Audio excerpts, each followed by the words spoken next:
La capacité d'une entreprise à traverser une crise s'appuie majoritairement sur la capacité qu'ont les hommes qui la composent à relever ce défi. Mais l'engagement de ces hommes ne se fait que s'il existe un lien entre eux et un lien avec l'entreprise. Or, à ce jour, nous ne sommes pas tous logés à la même enseigne dans les conditions dans lesquelles nous pouvons ou pas travailler. Certains d'entre nous sont en travail sur site, d'autres sont en télétravail, d'autres encore sont au chômage partiel ou encore en garde d'enfants. J'ai discuté avec un dirigeant qui était inquiet à ce sujet puisqu'il se demandait comment on fait pour conserver du lien entre les salariés et l'entreprise pendant cette période de confinement.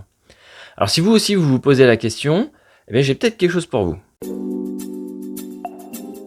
2 de mes amis me racontaient récemment comment ça s'est passé pour eux lorsqu'il a été décidé de les mettre au chômage partiel.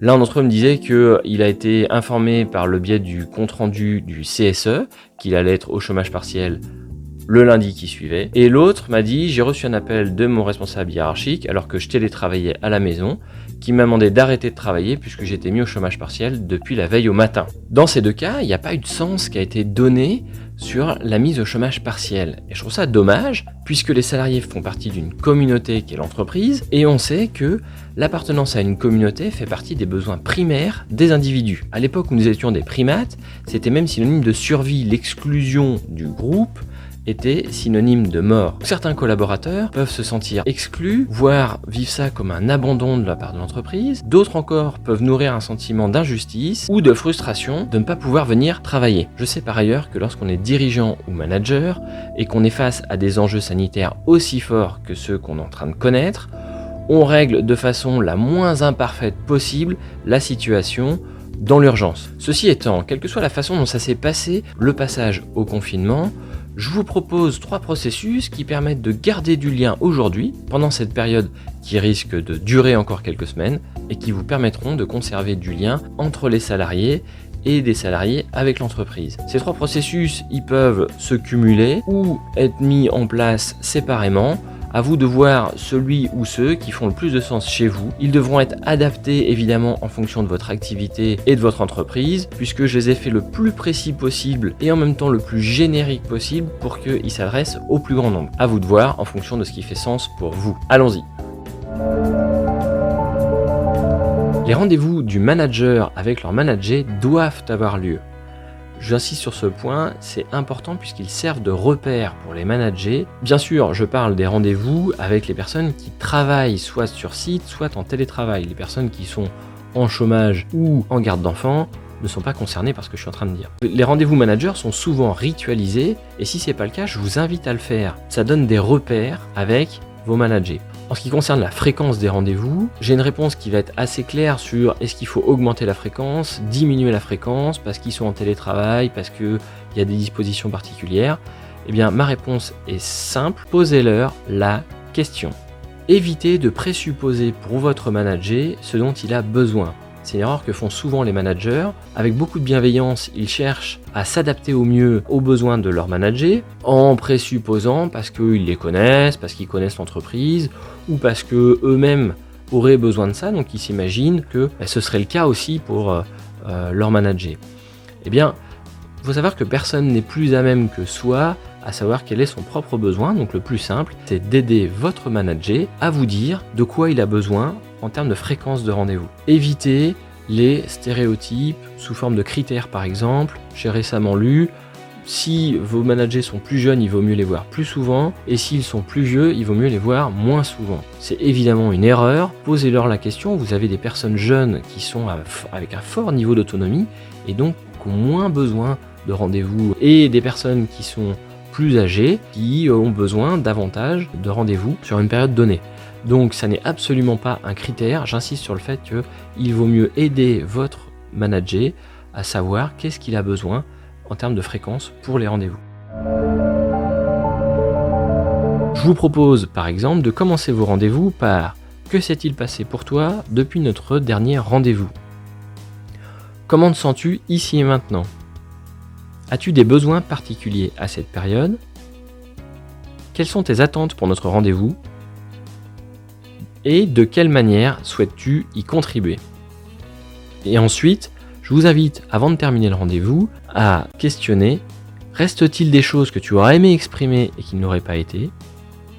Comment estimes-tu la fréquence de nos rendez-vous? Donc là, c'est l'occasion de revenir sur ce sujet. Une fois que c'est déterminé, fixer le prochain rendez-vous avec lui ou avec elle, la date et l'heure précise, comment on va se retrouver, s'il y a des dispositifs particuliers, c'est le moment d'en parler pour que tout soit clair dans la tête de votre manager sur comment il va vous rencontrer et est-ce que ça va si on s'arrête là. Longtemps considéré comme une perte de temps par les organisations scientifiques du travail, la pause café est aujourd'hui reconnue comme un rendez-vous social important. Une enquête de l'IFOP, par exemple, pour Carte Noire, montre que 89% des salariés font une pause café, dont plus de 2/3 la partagent avec quelqu'un ou quelques-uns.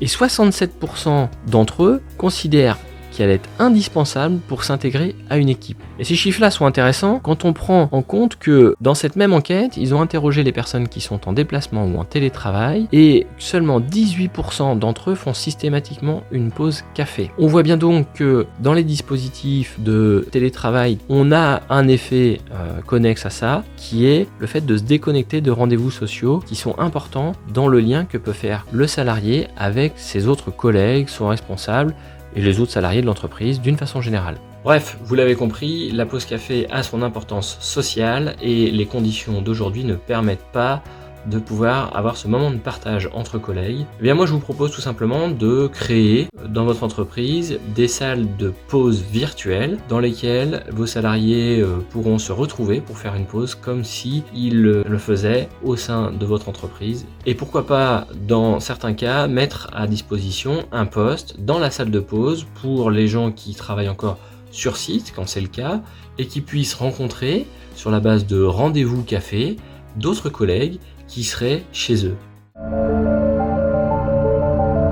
Je vous propose également de mettre en place un messager sur la base du volontariat et puis du coup de former une équipe qui soit plurisituation. Par exemple, des gens qui travaillent sur site quand c'est le cas, des gens qui télétravaillent, des gens qui sont au chômage partiel et des gens qui sont en garde d'enfants. Je vous conseille de vous limiter à 8-10 personnes par équipe maximum. Faire vivre une équipe de cette taille, ça va être déjà une mission en soi.